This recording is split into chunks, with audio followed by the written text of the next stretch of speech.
பீஷ்மன், மகாபாரதத்தில் சந்தன மகாராஜாவின் மகனாக பீஷ்மன் முக்கியமான மற்றும் சக்தி வாய்ந்த பாத்திரமாக உள்ளார். அவரின் பிறப்புக்காலப் பெயர் தேவவர்த்தன். பீஷ்மன் இந்திய பாரம்பரியத்தில் மிகவும் பெரிய மற்றும் வீரமாக விளங்கும் ஒரே கதாபாத்திரமாக இருந்துள்ளார். அவருடைய கங்கை புத்திரன் என்று அழைக்கப்படும் மகத்தான வஸ்து என்பதும் குறிப்பிடத்தக்கது. பீஷ்மனின் பிறப்பு: பீஷ்மன் பிறந்த போது அவர் தேவவர்த்தன் என்ற பெயருடன் இருந்தார்.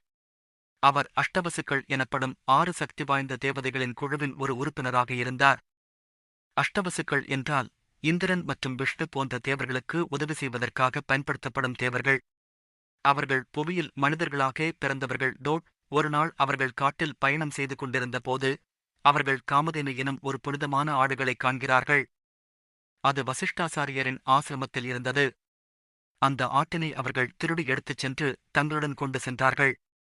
வசிஷ்டாசாரியர் அதை பார்த்து சபித்து, அவர்கள் பூமியில் மனிதர்களாக பிறப்பிக்கப்படுவார்கள் என கூறினார். பிறகு அந்த ஆடுகளை திருட்டு எடுத்த 4 வசுவுகள் சில நாட்கள் மட்டும் பூமியில் வாழக்கூடும் என்று கூறினார். ஆனால் அஷ்டம வசுவாகிய பீஷ்மன்தான் நீண்ட காலம் பூமியில் வாழ வேண்டியிருந்தான். கொஞ்ச நாள் கழித்து கங்கை தேவி அவதரித்து மனிதரூபத்தில் இவ்வாறு ஒரு ஆண் ஜாதியுடன் திருமணம் செய்ய வேண்டுமென்று கூறி அதன் மூலம் அவன் பிறந்த இடத்தில் தன் மகனைப் பரிபாலிக்கச் சொன்னாள். பீஷ்மனின் சபை: பீஷ்மன் ஒரு கடும் தியாகத்தை செய்தவர். தனது தந்தை சந்தனன் சத்தியவதி என்ற பெண்ணுடன் திருமணம் செய்ய விரும்பினார். ஆனால் சத்தியவதியின் பெற்றோர் அவரை தம்பி மாமன்களுடன் திருமணம் செய்ய மறுத்தார்கள். பீஷ்மன் தன் தந்தைக்கு எவ்வாறு உதவுவது என்றதில் முடிவுக்கு வந்தான். அப்போது அவர் தன்னை மனமுறுதியாக பரிசுத்தி செய்வதை ஒப்புக்கொண்டு வருத்தமில்லாமல் தனது தந்தையின் திருமணத்துக்கு ஆதரவு அளித்தார். இதன் மூலம் அவன் பீஷ்மன் என்று புகழ்பெற்றான். பீஷ்மன் மற்றும் பரசுராமனுடன் போர்: பிறகு பீஷ்மன் தன் அரசியலில் கலந்து கொள்ளவில்லை.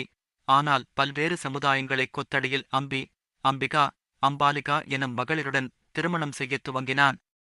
ஆனால் அம்பி எப்போதும் சாள்வருடன் திருமணம் செய்ய விரும்பினாள். பீஷ்மன் சாள்விடம் சென்று அவளை திரும்ப அனுப்பிவிட்டு அவருக்கு திருமணம் செய்ய மறுத்தான். பின்னர் அம்பி பரசுராமனிடம் பரிதாபமாகவும் பூமி மீண்டும் காத்திருக்குமாறு பிரார்த்தனை செய்தாள். பரசுராமன் அவருடைய பெரும் கோபத்தைக் கண்டதும் பீஷ்மனுடன் போரில் கலந்து கொண்டார். ஆனால் பீஷ்மன் தனது முந்தைய திறனுடன் பரசுராமனின் முழு ஆற்றலையும் எதிர்கொண்டு வெற்றி பெற்றார்.